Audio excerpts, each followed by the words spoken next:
Assalamualaikum warahmatullahi wabarakatuh. Pemirsa, informasi mengenai Kabupaten Kota Waringin Timur dan sekitarnya telah kami rangkum untuk Anda dalam Jurnal Kotim. Bersama saya Fibi Srayu Anita, berikut informasi selengkapnya.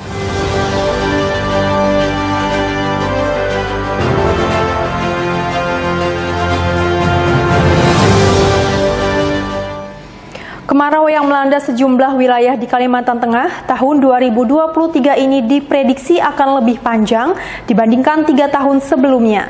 Awal musim kemarau diperkirakan akan terjadi pada pertengahan Juni hingga awal Juli mendatang. Saat ini, sejumlah daerah di Kalimantan Tengah termasuk wilayah Kabupaten Kota Waringin Timur sedang memasuki masa peralihan musim dari musim penghujan menuju musim kemarau.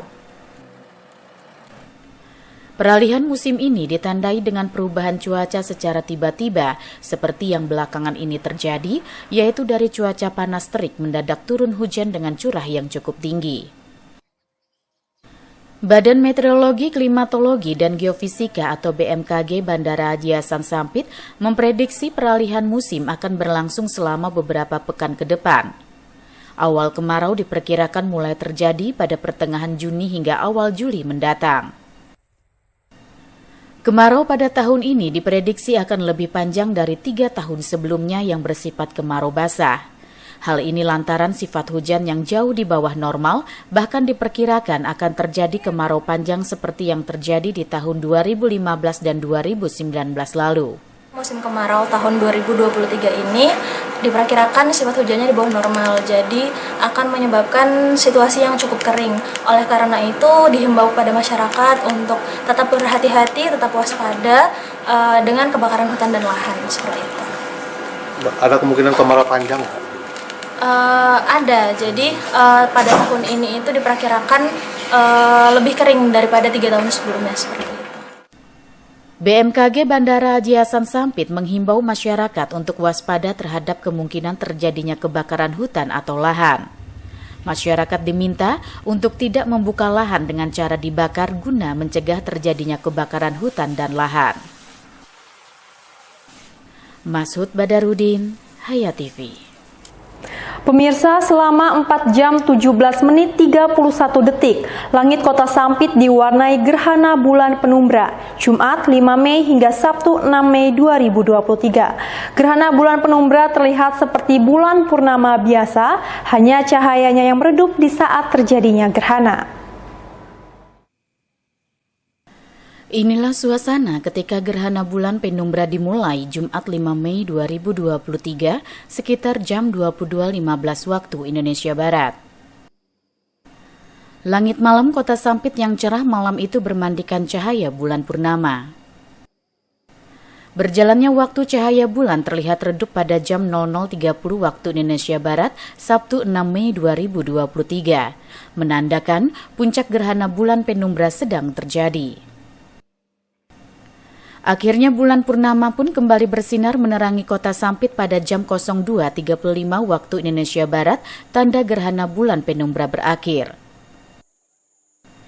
Menurut data BMKG, gerhana bulan penumbra 5 hingga 6 Mei 2023 terjadi dimulai pada jam 22.12 menit 9 detik. Puncak gerhana jam 00.22 menit 52 detik dan gerhana berakhir pada jam 02.33 menit 36 detik.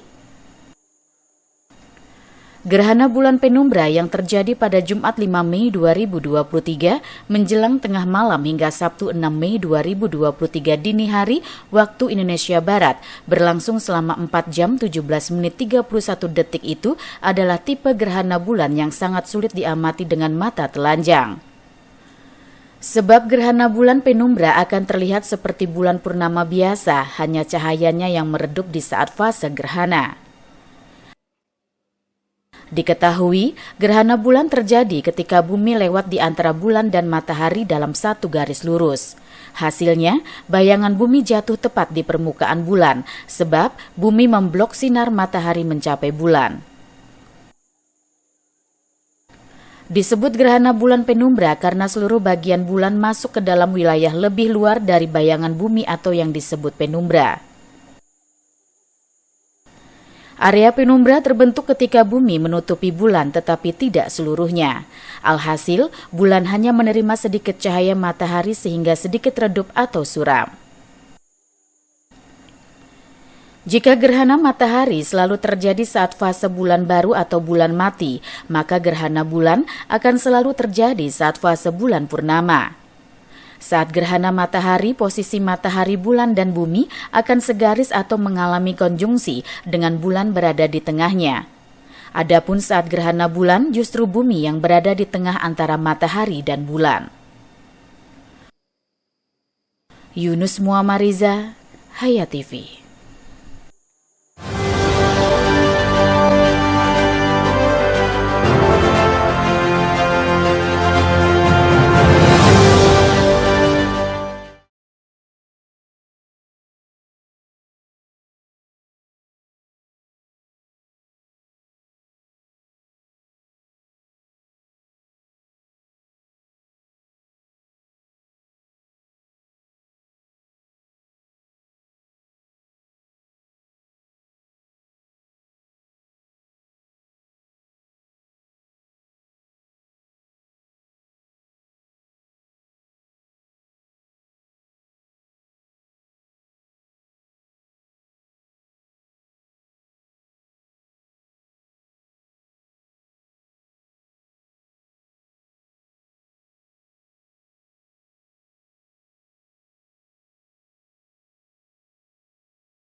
Kepala Lembaga Pemasyarakatan Kelas 2B Pangkalan Bun mengklaim tidak ada petugas lapas yang terlibat dalam kasus peredaran narkoba seberat lebih 5 kg yang diungkap Polres Kota Waringin Barat beberapa waktu lalu.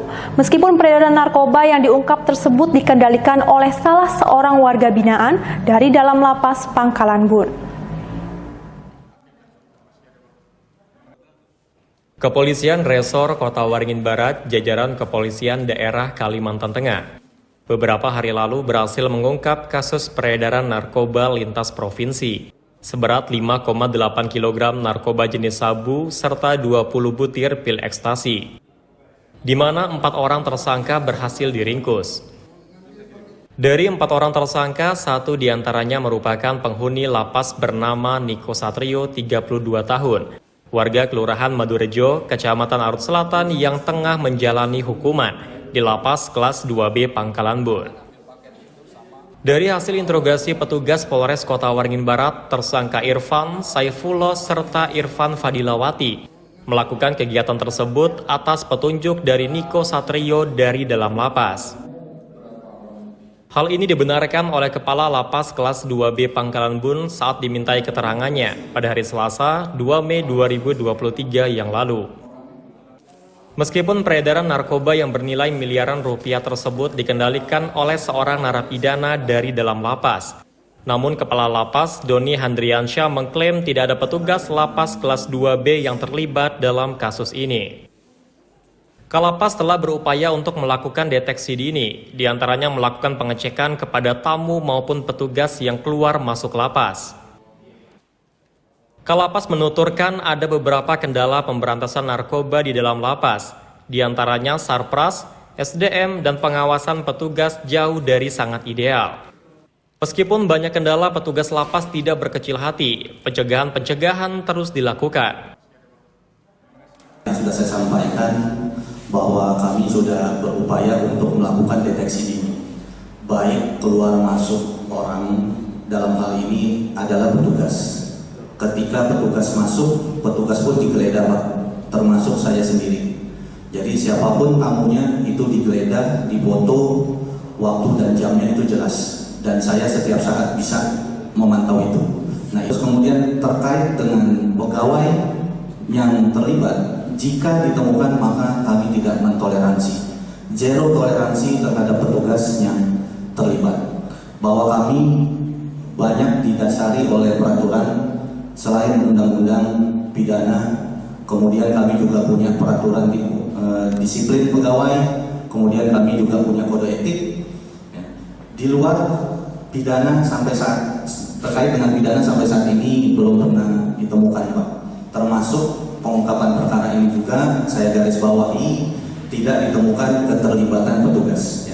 Melalui asisten 1 Setda Kota Waringin Barat Tengku Ali Syabana, pemerintah daerah Kabupaten Kota Waringin Barat mengapresiasi Polres Kobar dan jajarannya yang telah berhasil membekuk 4 orang tersangka bersama barang bukti narkoba jenis sabu serta 20 butir ekstasi yang akan diedarkan di wilayah hukum Kabupaten Kota Waringin Barat. Jamri, SBTV. Demikian pemirsa informasi dari Kota Waringin Barat tadi sekaligus menutup jumpa kita pada kali ini. Saya Fibi Srayuanita mewakili jajaran yang bertugas mohon undur diri dari hadapan Anda. Terima kasih dan sampai jumpa. Wassalamualaikum warahmatullahi wabarakatuh.